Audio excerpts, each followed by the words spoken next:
Bismillahirrahmanirrahim. Wa khamisuha, yang kelima rukun salat, ruku', berdasarkan firman Allah Ta'ala, ya ayyuhalladzina amanu ruk'u, wahai orang-orang yang beriman, ruku'lah kalian. Dan berdasarkan pada hadis Nabi yang populer dengan disebut namanya hadis al-musi'us shalah, seorang sahabat Nabi yang datang salat di depan Nabi dan gerakan-gerakan salatnya itu diperbaiki oleh Rasulullah dengan petunjuk-petunjuknya. Beliau katakan untuk melaksanakan rukuk tersebut. Rukuk ini bin inhina'in bihaitsu tanalu rahatahu rukbataihi, dengan mencondongkan badan ke depan. Kadar condongnya itu untuk kondisi orang yang postur tubuhnya ideal, skalanya benar. Andai kata telapak tangan ini diletakkan di lutut, maka sungguh telapak itu sampai. Maka telapak tangan rahah, tidak termasuk ma'adal asabi', tidak termasuk jari-jari tangan. Maka indahnya bahasa Arab itu setiap bahagian dari organ tubuh rinci. Ketika disebutkan yadun, itu terbenar dari sejak bahu ini sampai ke ujung kuku, semuanya yadun. Makanya terjadilah perdebatan para ulama, pencuri itu dipotong tangannya. As-sariqu was-sariqatu faqta'u aydiyahuma. Orang laki-laki yang mencuri dan orang perempuan yang mencuri, potonglah tangan mereka keduanya. Pertanyaannya, dari mana potongnya? Apakah dari bahu, ataukah dari siku, dari pergelangan, atau dari mana? Ada sebagian ulama katakan dari bahu. Kenapa? Karena kata-kata tangan yadun dalam bahasa Arab itu sampai ke bahu. Sebagian ulama katakan bahwa pencuri dipotong tangan sampai ke siku. Kenapa? Sebab di dalam ayat Al-Quran Allah khususkan sebutan tangan sampai sebatas siku pada bab orang yang berwudu. Faghsilu wujuhakum wa aydiyakum ilal marafiq. Lalu ternyata prakteknya dalam sejarah dan di negara-negara yang berlakukan hukum syariat dengan ketat, pencuri itu dipotong tangan hanya sebatas pergelangan. Kenapa? Karena itu yang dipraktekkan oleh Rasulullah terhadap pencuri di zaman masa salafus saleh dulunya, sebatas tangan. Jadi penafsiran tentang bahu, makna tangan yang sebenarnya, sebatas lengan yang terdapat dalam Al-Quran, ternyata prakteknya hanya sebatas pergelangan, ku'un. Ini juga disebut tangan. Semuanya ada nama. Ini disebut dengan mirfaq, siku. Kemudian ada ku', pergelangan. Ini semuanya disebut dengan rahah, telapak tangan bagian dalam ini. Kemudian di sini disebut dengan asabi', ujung-ujung jari. Satu ruas buku yang paling ujung disebutlah dengan anmilah. Maka di dalam ayat Al-Quran ketika Allah gambarkan orang-orang Quraisy kafir itu saat didakwahkan oleh Allah Ta'ala, yaj'aluna asabi'ahum fi adhanihim, ketika Nabi dakwahkan mereka masuk Islam, saking mereka tidak mau mendengar dakwah itu, yaj'aluna asabi'ahum, asabi' itu jari ini semuanya, jari-jari ini semuanya dimasukkan fi adhanihim, dalam telinga mereka, enggak muat. Maka di situ berlaku yang namanya dalam ilmu balaghah disebutkan semuanya, dimaksudkan sebahagiannya. Jadi majas yang masuk mungkin hanya satu anmilah ini saja, ujung jari, tapi disebut asabi', maka berlakulah majas. Ada majas mursal, itlaqul kul wa iradatul ba'd, hanya sebahagian ini yang masuk. Jadi ketika kita rukuk, yang jadi ukuran adalah telapak tangan ini saja selain dari jari-jari. Kalau kita condongkan badan ke depan, saat telapak ini bisa menyentuh lutut, itu sudah dianggap sekurang-kurang rukuk. Jadi pada saat kita posisikan berdiri, ini lutut. Di saat kita condong ke depan, menyentuh lutut, ini rukuk. Ini sekurang-kurang rukuk. Itu pada orang yang ideal. Nanti ada orang yang panjang tangan sambil berdiri lurus juga menyentuh lutut. Itu tidak dihitung. Jadi orang yang kondisinya ideal, ukuran tangan skala tubuhnya ideal, saat dia condongkan badan ke depan, dia letakkan telapak ini bisa menyentuh lutut. Sah. Meletakkan tangan di lutut tidak wajib. Boleh begitu. Meletakkan itu masuk dalam kaifiatnya, sunat. Jadi ukurannya adalah telapak tangan ini bisa menyentuh lutut. Fala yakfi wusulul asabi', maka tidak sah rukuk kalau hanya sebatas condong ke depan, hanya jarinya saja yang menyentuh lutut. Itu tidak dikira rukuk. Jadi dikira rukuk apabila telapak ini yang menyentuh lututnya.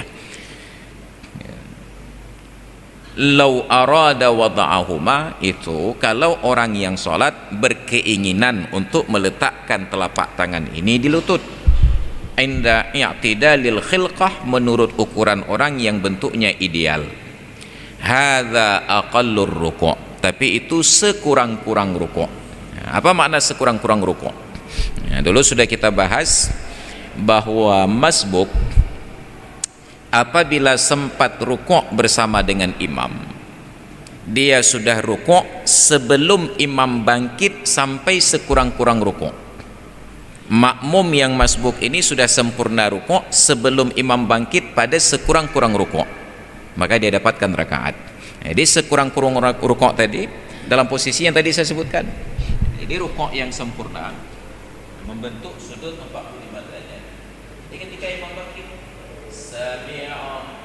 Sami'allahu liman hamidah. Jadi kalau makmumnya sudah rukuk sempurna, baru imam memulai sami'ah, itu menunjukkan bahwa makmum mendapatkan rakaat.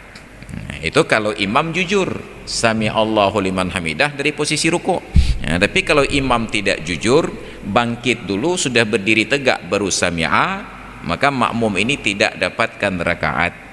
Tapi karena makmum yakin bahwa imam mengucapkan sami'ah dalam posisi rukuk yang sempurna, dia berhusnudzan, alhamdulillah dapat rakaat seperti Abu Bakar. Ternyata dia ditipu oleh imam, rugi satu rakaat.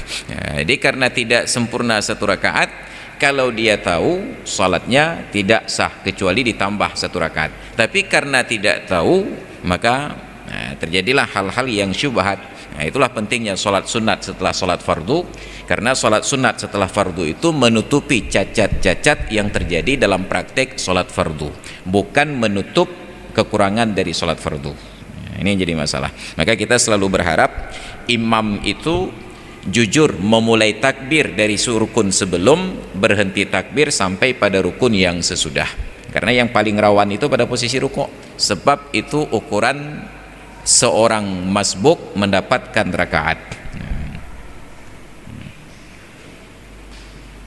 Wa sunna fir ruku', dan disunatkan dalam rukuk tersebut taswiyatu dhahrin wa unuqin, mensejajarkan antara tulang punggung dengan tulang leher. Kalau ingin tulang punggung lurus nggak mungkin, tulang itu nggak bisa dipres untuk lurus. Kalau dipres untuk lurus nggak bisa bangkit lagi. Tapi disejajarkan membentuk, kalau diletakkan papan sejajar posisinya. Taswiyatu dhahrin wa unuqin, bagaimana caranya? Bi ayyamuddahuma hatta yasira kasafihatil wahidati, dengan bahwa ia selonjorkan keduanya, tulang punggung dan lehernya, sehingga jadilah keduanya itu seperti selembar papan, lil ittiba', karena mengikuti praktek dari Nabi sallallahu alaihi wasallam. Ai waraksin, kalau tadi disebutkan hanya punggung dan leher, termasuklah kepala, termasuklah kepala dalamnya.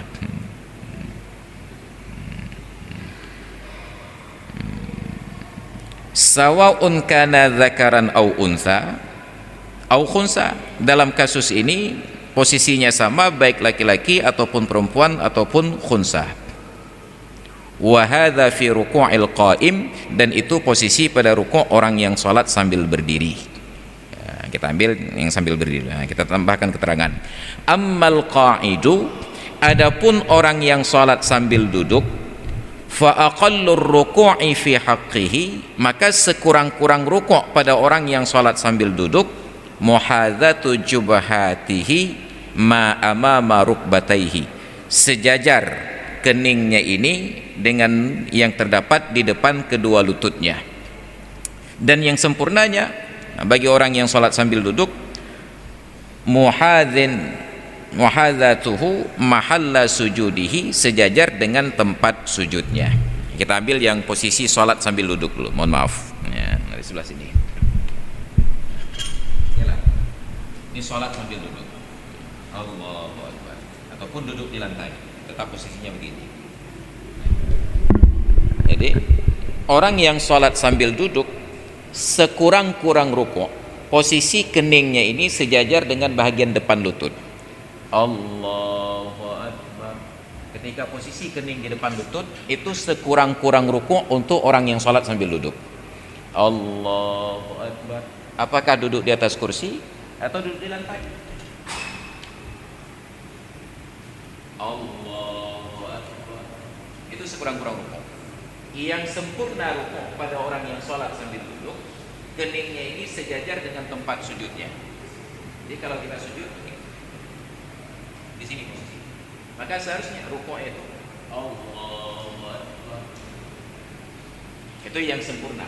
Jadi kita banyak mempraktekkan sholat sambil duduk Allahu Akbar lewat kening di depan lutut, itu sudah sekurang-kurang rukuk.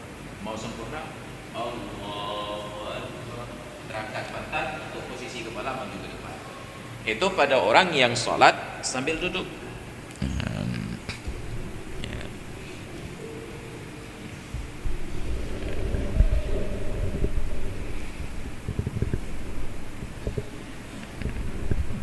Disunatkan untuk posisi rukuk itu yang sempurna, sejajar dengan tempat sujudnya.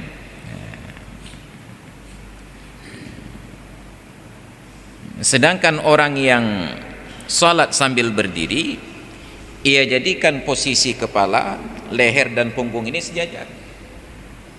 Biasanya ada orang yang rukuk itu dipikir sedang senam, turunkan sampai ke bawah. Ini posisinya hanya lurus begini saja, kepala, leher sejajar. Kepala ini terlihat ke tempat sujud, jadi bukan menghadapkan begini, sejajar tasafihah. Nah, tapi tidak mungkin itu akan sangat lurus karena tulang punggung kita itu bergelombang, kecuali nak petugas khusus yang press itu. Jadi kalau berlebih-lebihan normalnya, dan sunat nanti meletakkan tangan di lutut. Posisi tangan ini sunat. Tapi saya juga melihat banyak yang bergurau-gurau, yang senam mama udah oke kan. Jadi sunatnya itu hanya memegang lutut. Tidak mau pegang pun tidak ada masalah, tapi pegang itu sunat, tidak menjadi lutut. Itu posisi rukuk yang sempurna.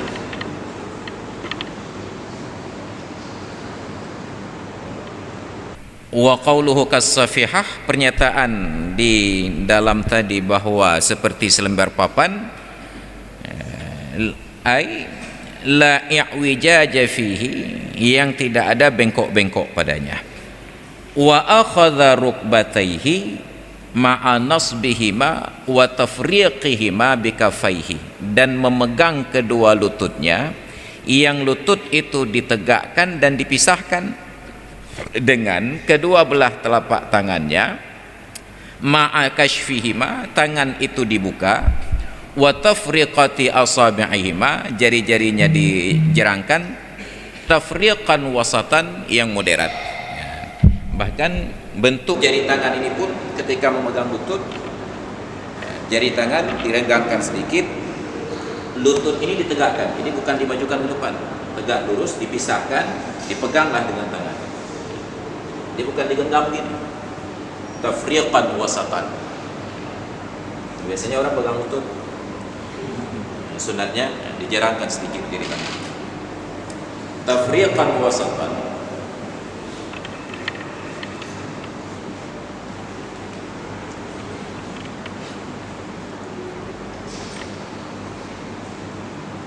wal aqta yursilu yadayhi in kana maqtu'uhuma aw yursilu ihdahuma in kana maqtu'u wahidatin. Nah, itu tadi posisi tangan orang yang sempurna, tangannya lengkap. Nanti ada al-aqta, orang yang tangannya putus. Apakah putus itu karena hukuman pancung, dipotong tangan tadi, atau putus karena insiden? Dua belah tangan putus. Orang yang putus tangannya yursilu yadaihi, ya lepaskan saja tangannya. Rukuk tadi karena tidak punya tangan, dia tidak bisa berpegang, ya lepaskan saja.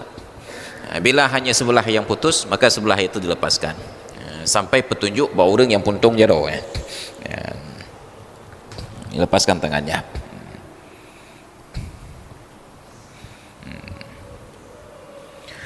Wa mislul aqta'i, dan sama kasusnya dengan orang yang putus kedua belah tangan, qasirul yadaini, orang yang Allah berikan bentuk tangan yang pendek, tidak normal ukurannya. Jadi kalau dia paksakan tangannya untuk menyentuh lutut, posisi rukuknya itu menjadi sangat membungkuk. Maka dalam kasus ukuran tangan yang tidak ideal, dia lepaskan saja tangan, jangan dia paksakan untuk menyentuh lutut. Nah, itu posisi rukuk. Wa qawlu subhana rabbiyal azimi wa bihamdih salasan, dan dalam posisi rukuk tersebut disunnatkan untuk mengucapkan subhana rabbiyal azimi wa bihamdih 3 kali. Sunnatkan untuk mengucapkan subhana rabbiyal azimi wa bihamdih 3 kali.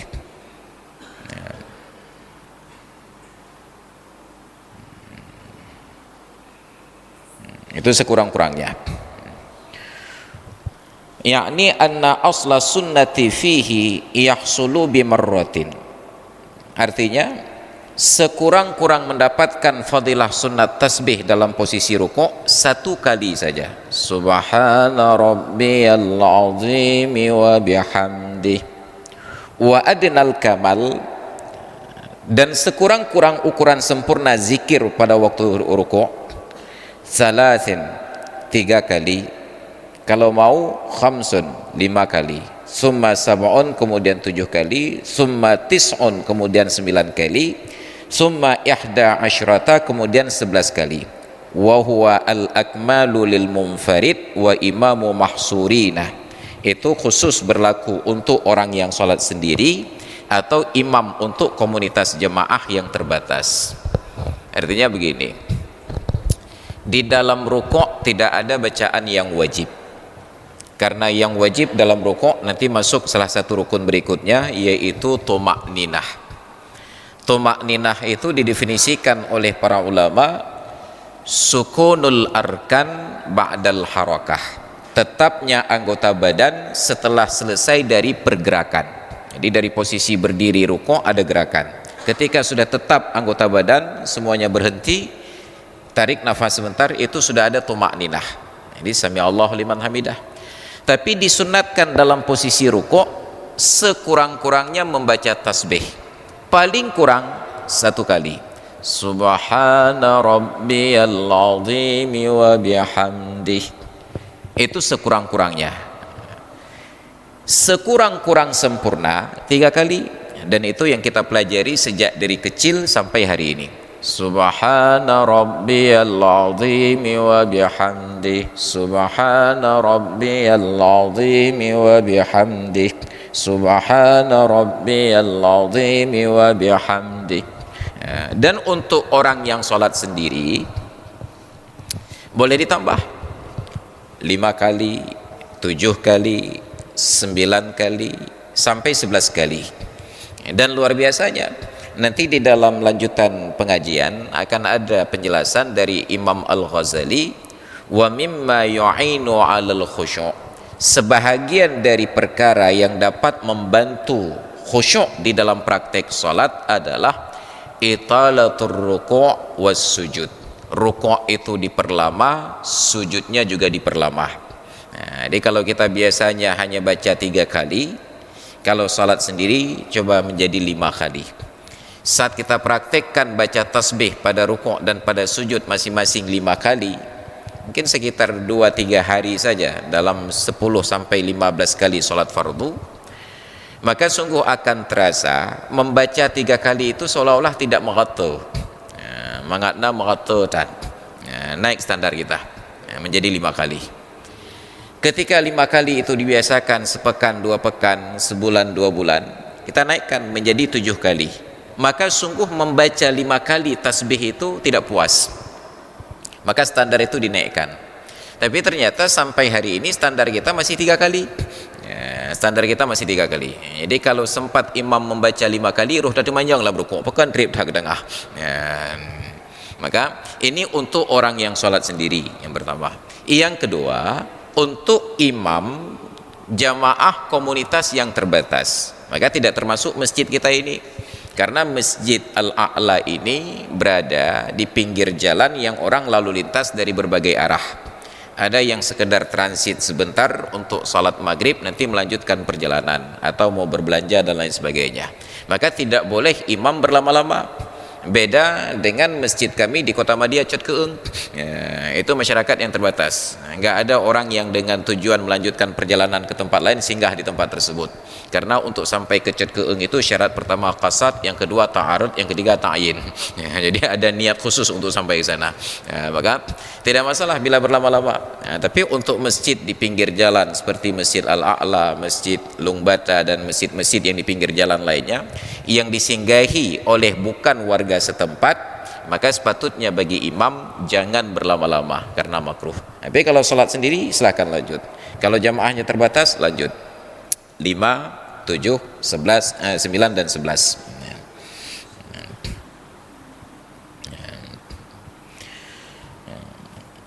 Bisyartihim, imam jamaah terbatas tadi dengan syarat. Imam yang terbatas ini pun sebenarnya ada kondisi yang harus diperhatikan. Sebab di dalam Islam, walaupun masjid itu didatangi oleh warga setempat, tidak bercampur dengan orang yang lalu lalang, tapi kalau dihadiri sholat berjamaah oleh orang perempuan yang berstatus istri dan suaminya ada di tempat, maka imam juga tidak boleh berlama-lama. Sebab istri ini ada kewajiban untuk melayani suami, itu ibadatnya bukan berlama-lama di masjid. Ataupun di zaman dulu ketika masih ada perbudakan, bila diketahui oleh imam bahwa di antara jamaah terdapat budak, maka tidak boleh imam ini berlama-lama, karena kewajiban budak tersebut untuk salat sekedar sah wajib, lalu dilanjutkan kewajiban berikutnya untuk melayani majikannya. Jadi kalau sudah hadir orang perempuan berstatus istri, itu imam tidak boleh berlama-lama dengan syarat-syaratnya. Maka kalau imam yang fala yazidu ala thalasi, tidak boleh lebih dari 3 kali, bahkan boleh jadi makruh litakhfif alal muqtadin, untuk memberikan keringanan kepada orang-orang yang mengikutinya. Jadi dibaca lil ittiba, karena mengikuti praktek dari Nabi sallallahu alaihi wasallam.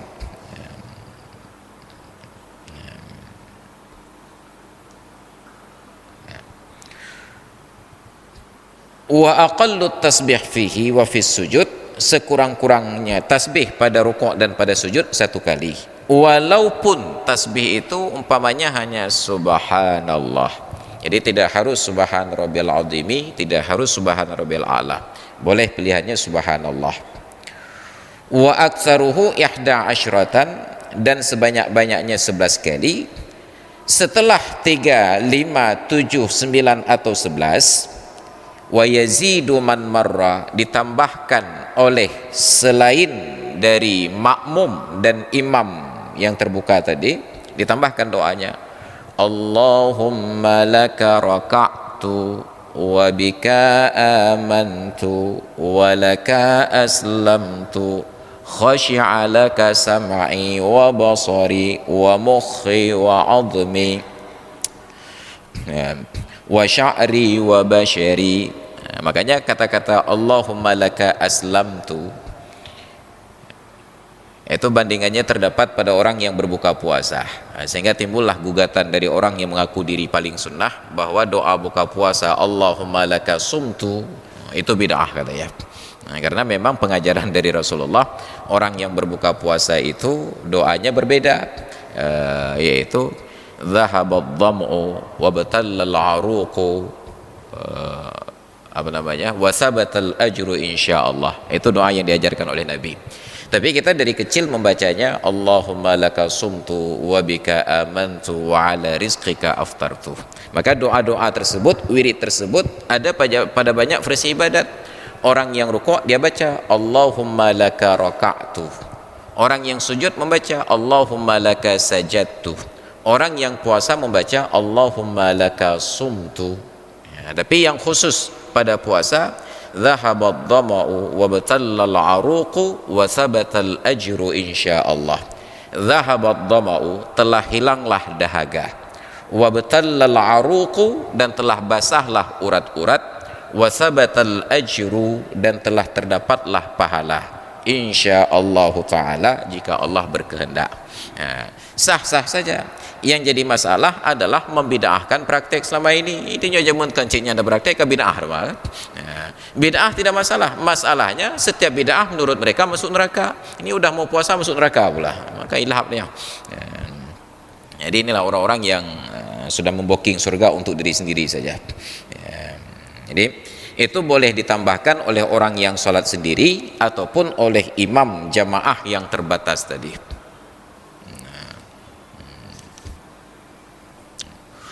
Wa yusannu fihi wa fis sujud, dan disunatkan pada rukuk dan pada sujud subhanakallahumma wa bihamdika allahumma ghfirli, subhanakallahumma wa bihamdika allahumma ghfirli, disunatkan. Maka berlama-lama pada rukuk, berlama-lama pada sujud itu mendapatkan apresiasi di dalam salat, dan itu mendatangkan rasa khusyuk. Makanya dipuji oleh Allah tentang hamba Allah yang Maha Rahman di dalam surat Al-Furqan, wa ibadur rahmanil ladzina yamshuna 'alal ardi hauna wa idza khatabahumul jahiluna qalu salama. Gambaran Allah tentang sifat ibadur rahman salah satunya walladzina yabituna lirabbihim sujjadan wa qiyama, dan mereka yang bermalam, tidur di waktu malam, lirabbihim, untuk Tuhannya. Bagaimana tidurnya? Sujjadan, dalam keadaan sujud, wa qiyaman, dan dalam keadaan berdiri.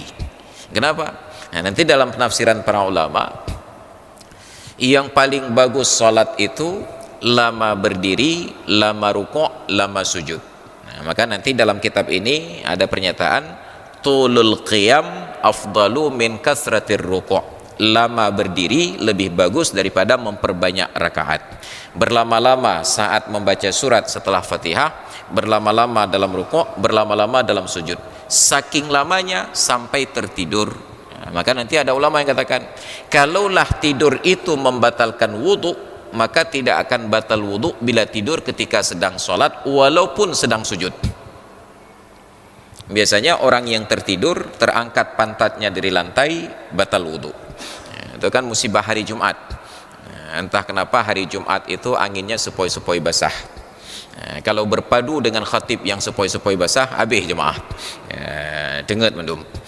Jadi karena posisi kita duduk bersila begini, mohon maaf, duduk bersila begini, ketika sudah khusyuk sekali, terangkat, majulah ke depan, terangkat pantat. Al-ainani wikaul isti, dua mata itu adalah pengawal bagi lubang anus, lubang angin. Bila mata terpejam, maka lubang itu terbuka. Kalau duduk kita tamkin, pantat kita menempel lantai, maka angin tidak keluar. Tapi begitu terangkat, angin keluar, batallah wudu. Yang ada dasar hadis adalah batal wudu dengan sebab tidur.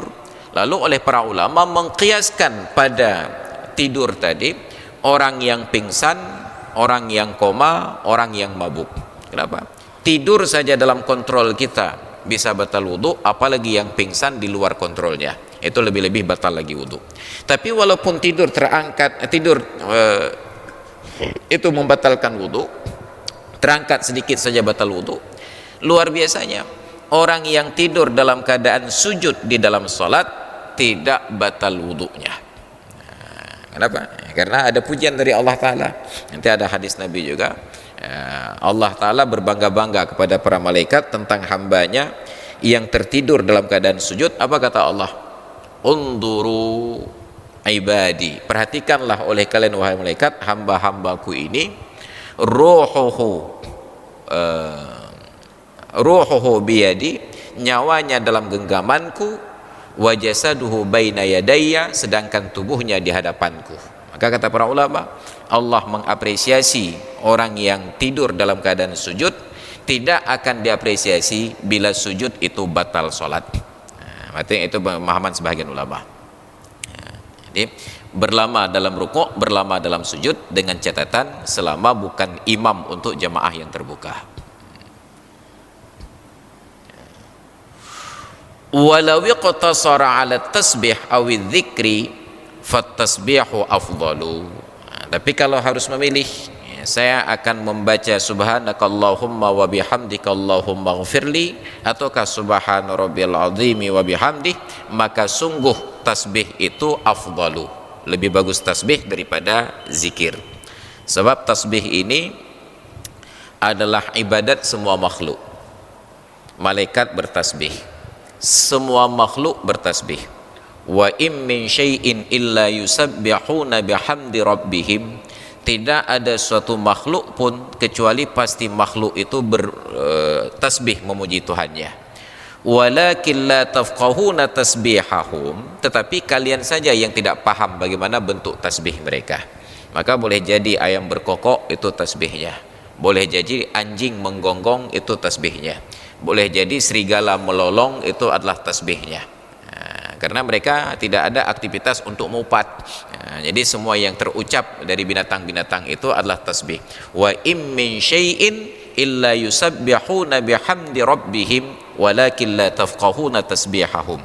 Tidak ada makhluk satupun di langit dan di bumi kecuali pasti bertasbih memuji Tuhan mereka. Kalau malaikat memang sudah menyatakan demikian, wa nahnu nusabbihuka wa nuqaddisu lak. Ya Allah, untuk apa engkau ciptakan manusia yang akan berbuat kerusakan dan saling menumpahkan darah, sedangkan kami bertasbih kepadamu dan mentakdiskan dirimu. Maka diajarkan oleh Rasulullah, kalimatani khafifatani fil lisan thaqilatani fil mizan habibatani ilar rahman subhanallah wa bihamdi subhanallahil azim. Ada dua kata ringan untuk diucapkan oleh lidah, berat di atas timbangan, dan sangat dicintai oleh Allah yang Maha Rahman, yaitu subhanallah wa bihamdi subhanallahil azim. Maka kalau kita beraktivitas bertasbih, kalau dalam mobil hidupkan tasbih, dia dengan bertasbih tersebut akan memudahkan kehidupan kita. Jadi kalau harus memilih antara zikir dan tasbih, maka sungguh tasbih itu lebih utama pada posisi rukuk dan sujud.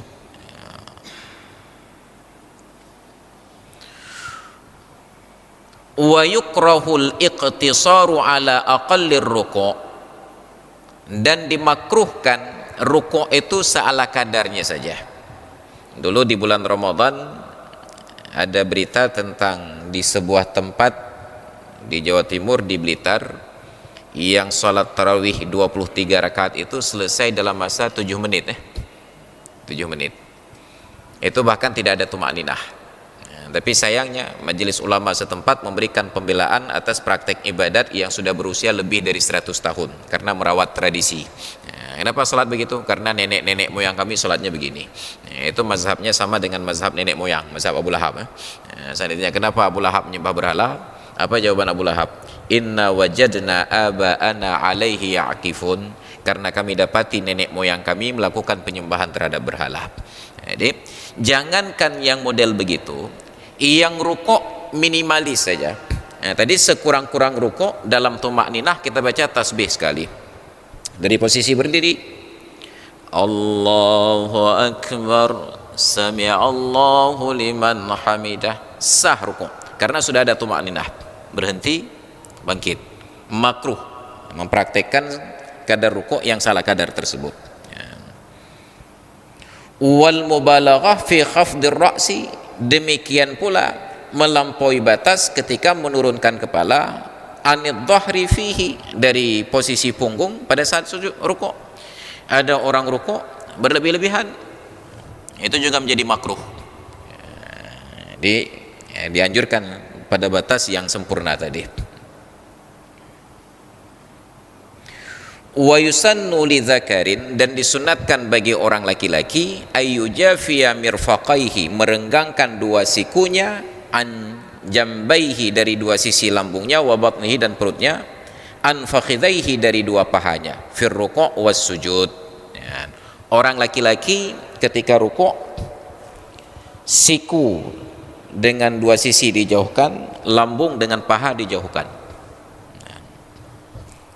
Nanti kebalikannya, ada orang perempuan dan khunsa, mereka sunat untuk mendempetkan siku dengan sisi, kemudian paha dengan lambung pada rukuk dan sujud. Maka orang perempuan begini, orang laki-laki nanti pada saat sujud menjauhkan sikunya, sedangkan orang perempuan sujudnya, maka kalau ada laki-laki sujudnya begini, sampai diperiksa akte kelahiran. Boleh jadi terlahir sebagai perempuan tapi berubah menjadi laki-laki. Kenapa? Karena orang laki-laki lebih terbuka dan orang perempuan lebih menutup aurat dengan mendempetkan siku dengan lambung, perut dengan paha. Jadi nanti pada laki-laki bahkan sunat posisi sikunya ini dibuka. Itu ketika sholatnya tidak terlalu dekat dengan orang yang di samping kanan dan kiri. Tapi kalau salat berjamaah berdekatan, samping kanan dan kiri kita buka cit sayu meno nya minta pakai ya. Jadi kenenggop ino jabak dornya maka disesuaikan. Maka sunat itu bukan berarti karena sudah sunat dipraktekkan suka-suka kita. Jadi tetap memperhatikan situasi dan kondisi. Wali ghairihi, dan untuk selain laki-laki, ayyam dhamma fihima ba'dahu li ba'din, selain laki-laki itu boleh jadi perempuan, boleh jadi khunsa. Khunsa itu bukan bencong, mohon maaf. Bencong itu spesies yang lain lagi. Kalau khunsa itu memang orang yang bawaan sejak lahir kehendak Allah Ta'ala, terlahir boleh jadi dengan dua kelamin sekaligus, laki-laki dan perempuan, boleh jadi tanpa kelamin sama sekali. Nanti ada yang namanya khunsa muskil. Kalau muskil yang ghairu muskil, khunsa wadih, dia jelas identitasnya walaupun punya dua kelamin yang berfungsi salah satunya. Tapi yang muskil ini dia sendiri bingung dia itu laki-laki atau perempuan. Maka kalau contoh populer di negeri ini ada Dorce Gamalama. Dia itu khunsa, bawaan sejak lahir dengan dua jenis kelamin. Lalu di tahun 80-an dia awal-awal adanya praktek kedokteran untuk operasi transseksual. Dia minta fatwa para ulama, boleh nggak melakukan operasi transseksual untuk memperjelas jenis kelaminnya, untuk menjadi laki-laki atau untuk menjadi perempuan. Ulama tidak sepakat, ada yang katakan boleh, ada yang katakan tidak. Ia menyatakan tidak berdalih bahwa itu mengubah ciptaan Allah. Ia menyatakan boleh berdalih bahwa itu untuk memperjelas fungsi ciptaan Allah. Maka beliau mengambil pendapat yang menyatakan boleh. Dilakukanlah operasi kelamin, beliau memilih untuk mempertegas identitas sebagai perempuan. Nah, setelah selesai operasi jadi perempuan, timbul masalah lagi. Ada keinginan untuk kawin. Tanya lagi ke majelis ulama, boleh nggak beliau kawin? Ada sebahagian ulama katakan boleh karena sudah jadi perempuan. Ada yang katakan tetap tidak boleh karena belum jelas, boleh jadi dulu adalah laki-laki. Maka akhirnya beliau hormati pendapat para ulama. Beliau tidak kawin, tapi waktu itu beliau lampiaskan dengan membeli baju pengantin yang sangat mahal. Sok-sok ke mentang walaupun halal itu itu yang terjadi. Maka khunsa itu bukanlah bencong. Kalau bencong itu full laki-laki. Cuma pindahin nongro, maka disebut mukhannas, bukan khunsa. Dan mukhannas itu dosanya lebih besar daripada orang yang berbuat zina. Karena zina paling besar dosa, tidak diancam dengan laknat, tapi mukhannas, orang laki-laki yang menyerupakan diri seperti perempuan, itu diancam dengan laknat. La'anallahul mutasyabbihina minar rijali bin nisa wal mutasyabbihati minan nisa'i bir rijal. Allah melaknat laki-laki yang menyerupakan diri seperti perempuan dan perempuan yang menyerupakan diri seperti laki-laki. Jadi karena dulu pemahaman ulama-ulama kita, ciri-ciri laki-laki itu pakai celana panjang, maka ulama sangat benci orang perempuan yang pakai celana panjang. Ternyata dalam pemahamannya bukan demikian. Celana panjang bukan identitas laki-laki, sebagaimana rok bukan identitas perempuan. Nah, kenapa? Karena identitas itu lebih spesifik daripada nama pakaian. Ya, jadi bukan celana panjang, hanya yang model laki-laki tidak boleh dipakai oleh perempuan, yang model perempuan tidak boleh dipakai oleh orang laki-laki. Ya, sebab buktinya di Arab laki-laki dan perempuan dua-duanya pakai baju kurung. Tapi baju kurung suami tidak pernah dipinjam oleh istri, dan baju kurung istri tidak pernah dipinjam oleh suami. Ya, di Myanmar laki-laki dan perempuan pakai kain sarung. Bahkan pengantin mereka itu pakai kain sarung, tapi kayak ustadz itu ya. Itu Aung San Suu Kyi itu yang presidennya. Pengawal-pengawalnya itu bodyguardnya pakai kain sarung, pakai senapan otomatis, pakai kain sarung. Ya. Tetapi beda cara pakai laki-laki dan perempuan. Demikian pula di Aceh, laki-laki dan perempuan pakai kain sarung, beda cara pakai. Yang perempuan dijepit di pinggang, yang laki-laki digulung di depan. Jadi alhamdulillah orang perempuan sampai sekarang konsisten tetap dijepit di pinggang. Enggak pernah ada orang perempuan yang gulung kain sarung di depan. Tapi laki-laki mulai berubah, sudah ada yang pakai model jepit di pinggang. Ini jadi masalah. Maka bukan persoalan celana panjang ataupun kain sarung, tetapi persoalan apakah menyerupai ataukah tidak. Maka bila tidak ada menyerupai, tidak ada masalah. Ini yang seharusnya menjadi kajian bagi kita. Ini hadirin dan hadirat sekalian yang dirahmati Allah, karena sudah tiba waktu kumandang azan Isya, kita padakan dulu uraian sampai di sini. Insyaallah nanti kita lanjutkan pada pertemuan yang akan datang.